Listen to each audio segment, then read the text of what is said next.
بسم اللہ الرحمن الرحیم۔ جی، ہم نماز پڑھتے ہیں تو نماز میں اللہ پاک کے ساتھ ملاقات ہوتی ہے۔ نماز مومن کی معراج ہے۔ اس میں کل جو فرض رکعتیں ہیں وہ 17 ہیں، اور ان 17 رکعتوں میں کہیں پر 2 رکعتیں ہیں، کہیں پر 3 ہیں، کہیں پر 4 ہیں۔ اب ایک سوال تو ذہن میں آتا ہے کہ یہ تقسیم کیسے ہے؟ فجر کی 2 ہیں، ظہر کی 4 ہیں، عصر کی 4 ہے، مغرب کی 3 ہیں، عشاء کی 4 ہیں۔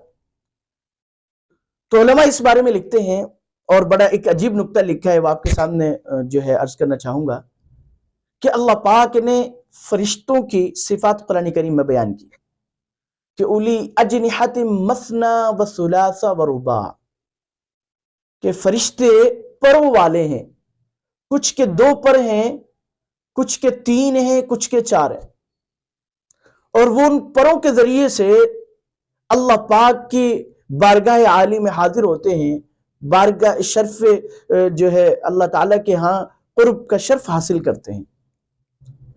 تو علماء نے عجیب نکتہ لکھا ہے کہ اللہ نے رکعتیں نمازوں کی بھی اسی طرح رکھی ہیں، بعض 2 ہیں، بعض نمازوں کی رکعتیں 3 ہیں، بعض کی 4 ہیں، کہ فرشتے اپنے پروں کے ذریعے سے اللہ کا قرب حاصل کرتے ہیں۔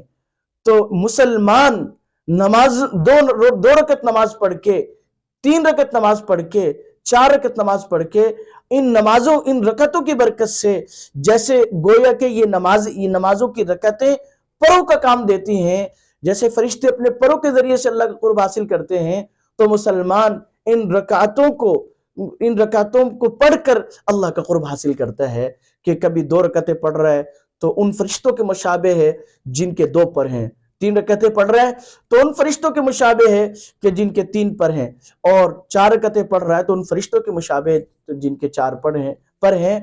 تو یہ اس میں علماء نے حکمت لکھی۔